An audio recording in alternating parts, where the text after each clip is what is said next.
Hello and welcome to the MJ Take on Sports Fan Entertainment Mock Draft 3.0, my final NBA mock draft for the 2017 NBA draft that will go down tomorrow night. And by the way, I will be live, L-I-V-E live, giving you my draft coverage, reaction, and analysis tomorrow night for the first round of the draft. After that, I have to go to work, unfortunately for me, but at least I can do that. So I don't project trades because I think that's just something that's really hard to do, but I'll tell you right now, I think the Lakers are going to trade both their 27th and now 28th pick and Jordan Clarkson or Julius Randle to the Indiana Pacers, and the Pacers will likely be picking for the Lakers. But for the NBA, trades can't actually be official until the new league year starts. That's why teams make draft picks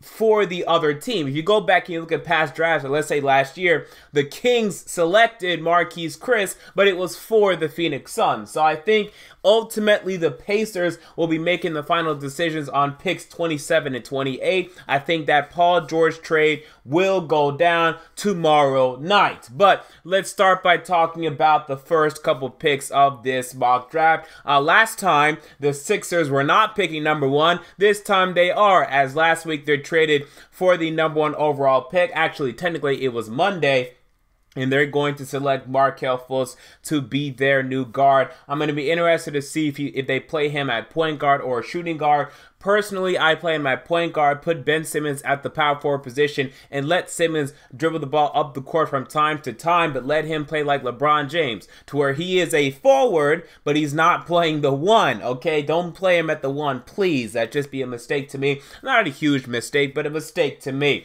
I'm now on the Lakers selecting Lonzo Ball. Obviously, after they traded D'Angelo Russell, they're looking at Lonzo Ball. I do truly believe that a week ago, Josh Jackson was really in their favor, but he had a terrible second workout, while Lonzo Ball had a very good second workout, and that puts Lonzo Ball over the top. Number 3, Boston Celtics. I have them passing on Josh Jackson and taking Jayson Tatum. I think Danny Ainge is flat out lying. He was saying a couple weeks ago, even like a couple days ago actually, when talking about why they traded down from the number one pick, he said the guy we were looking for at number one would have been available, but now they're working out Jayson Tatum and they're pondering Jayson Tatum versus Josh Jackson. But Josh Jackson did not work out the Celtics, mainly because his agent screwed him over. His agent told him, don't do it. There's no way they're going to take you a number one overall. Now the Celtics is picking number 3, and it's too late to work out for the Celtics. Now, though, Jayson Tatum has worked out for the Celtics twice. He even sat down and did some film study with Danny Ainge, with Brad Stevens. Maybe they'll go with Jackson's talent, but I think right now Tatum is the likelier pick because he worked out for the Celtics twice, because he sat down with the coaches, talked with them, look at film with the coach, with Danny Ainge as well. I think they're going to go with Jayson Tatum over Josh Jackson. The Phoenix Suns get Josh Jackson. This will be a great pick for them. I think he's going to end up being the Suns' best player in 2 years. I think he could be the Suns' best player 2, 3, 4, 5 years, and they'll finally have a very good piece to build around. I know everyone loves Devin Booker and is a very good scorer, but he doesn't rebound, doesn't assist, doesn't play defense. The only thing he does is score, and he's not valuable. He has a below average PER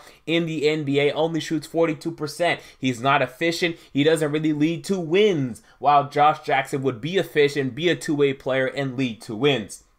The Sacramento Kings, point guard De'Aaron Fox out of Kentucky. Personally, I'd take Dennis Smith over this guy. I would even take Malik Monk over this guy, even though you have Buddy Hield. That's just because I'm not a big De'Aaron Fox fan, though. I'm just not buying into this guy. I mean, I think he's going to be good, but not even close to great to me. I don't think he's going to be an all-star anymore. I did initially, now not anymore, because, man, with his three-point percentage, 24% coming out of college, man, that's just flat out bad. It's not going to improve much in the NBA. You just cannot take a point guard like this, to me, this high in today's NBA, especially when Dennis Smith is a very capable three-point shooter. He's more explosive at the rim. He's more tenacious defensively. Dennis Smith is a clear pick over De'Aaron Fox to me, and hopefully I'm wrong and they do the right thing, but I think I will be right and they'll do the wrong thing. We move on to number 6. Orlando Magic, and I've struggled figuring out what the hell the Magic are going to do. I try to go to Orlando Magic fan sites and forums, and all you see is tumbleweeds just rolling through the desert because no one's there. I mean, the Orlando Magic fans, I don't know where y'all are at. There's a couple of you in the comments, and y'all tell me we're going to take Malik Monk, but I don't know. I think y'all are taking Jonathan Isaac because apparently the Magic GM loves these lengthy, fluid guys. Here's a lengthy, fluid guy. I'm taking Jonathan Isaac, who I personally, I like him. I wouldn't take him, though. You still have Aaron Gordon, who is actually decent, is one of the players on your team that I look at, and I say, yeah, he's a starter. I look at him, I look at Vucevic, and that's it. 48 to me is a 6-man. He needs to be a 6-man. I know he scores 17 points per game. You don't want this guy really starting for your team. At least I don't. Unless if you have LeBron James and Kyrie Irving and Kevin Love. So if he was starting for the Cavs, it'd be fine. Starting for the Magic, no, they need more than that. I look at Malik Monk. But I think they're going to look at Jonathan Isaac and take him. I hope I'm wrong, and I hope they take Monk or Smith. Number 7, Timberwolves are pissed. They wanted Jonathan Isaac. Look out for this spot, though, as a potential trade option. Apparently, the Timberwolves are looking to trade this potentially for Jimmy Butler or to trade back to number 9, taking Zach Collins, while the Mavericks take Jonathan Isaac if he falls to number 7, or even Lauri Markkanen. So look out for that dynamic. Also, the Mavs apparently like Frank Ntilikina. There's a bunch of rumors going on with the Mavs. I'm not sure what the hell they're going to do. But I went with Lauri Markkanen to the Timberwolves. I wouldn't love this pick. I'm not a big Markkanen fan. I think he may never really end up being a legitimate starter in the NBA. He may start for a couple years, and then that'll be it. Then he'll be relegated to the bench. I'm not a Markkanen fan. Terrible defensively. No strength. Very good shooter. Great three-point shooter, but that doesn't tell me you're going to start as a power forward, a skinny power forward at that. So, and not a great rim protector. So I don't think he does enough outside of shooting to have a legitimate role in the NBA. I'm very concerned about Markkanen. We look at number 8, Malik Monk out of Kentucky. Now, you're right. Malik Monk is similar in that he shoots a lot, similar to Markkanen, but Malik Monk has a solid role to me because every single team in the NBA needs a stupid shooting guard that comes in and shoots threes off the bench or even starts for you and does that. You look at Bradley Beal, look at CJ McCollum, look at these examples of shooting guards all across the league. J.R. Smith that have been making a living for the past decade plus, coming off of the bench or even starting and having a nice solidified role. Lauri Markkanen, it's hard to find examples of that. I look at Frank Kaminsky, by the way, Lauri Markkanen, and I say, if Kaminsky really couldn't do it, why will you? So, anyway, Malik Monk, I like him. I have the Knicks taking him. I heard that the Knicks promised they would take Malik Monk if he fell there. I'm not sure about that because I've also heard the Knicks like Ntilikina. I also heard the Knicks like Markkanen. I also heard the Knicks like Dennis Smith. And if the Knicks trade Kristaps Porzingis in what might be one of the worst trades of all time, they would take Lauri Markkanen to be his replacement, and what a terrible replacement he would be. But I have the Knicks taking Malik Monk. He would provide shooting for them. Not too different than Melo. Although Malik Monk, I mean, he is different. Malik Monk isn't a very big isolation guy. He's an off-screen guy. So they'd be different, but they'd be scorers and they'd be bad defensively.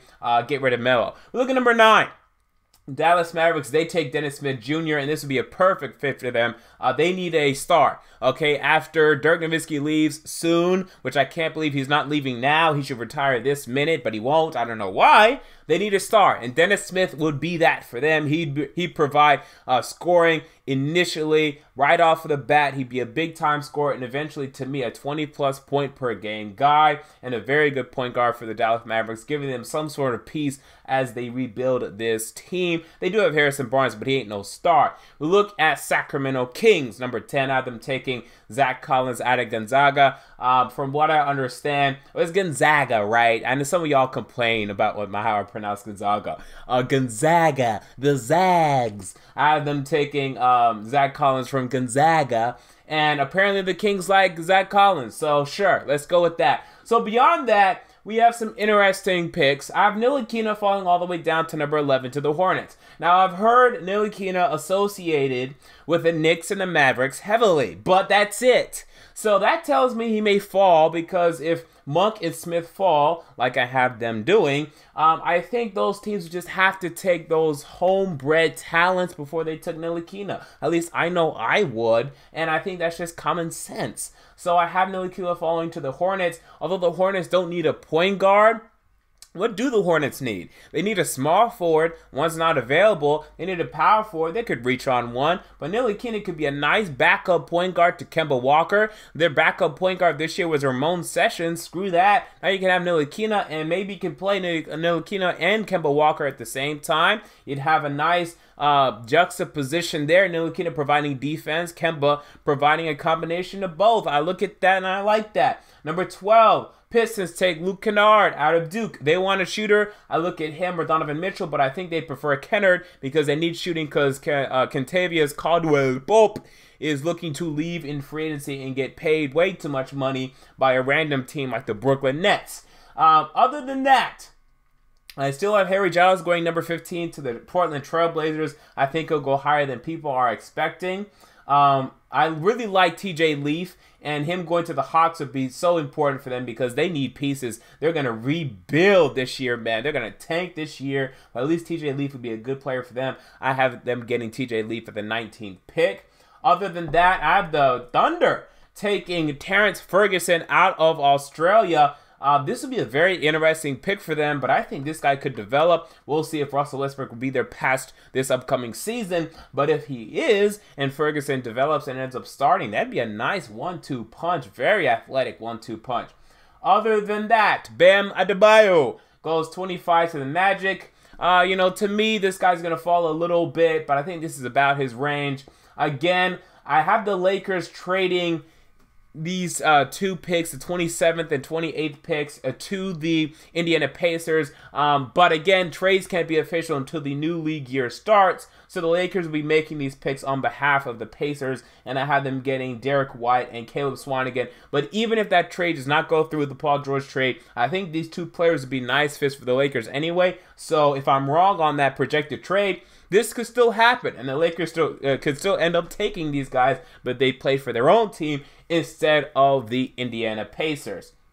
And other than that, you know, those are the interesting things from this mock draft. So there you go. Those are my thoughts on my mock draft 3.0. What are your thoughts? Comment down below. 2017 NBA draft tomorrow. It's going to be exciting, but I don't think it's going to be as exciting anymore because I feel like now a lot of the uncertainty has gone away. I think the Paul George trade will go down tomorrow, but other than that, we already know the first two picks. I think I already know the first 5.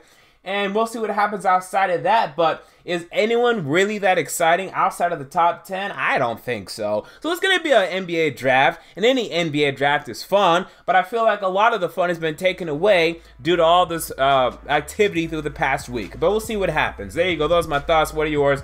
Comment down below. I want to know. If you enjoyed the video, make sure to like, comment, and most importantly, to subscribe. And until next time, this has been the MJ Take on Sports Fan Entertainment, and I'm out. Peace.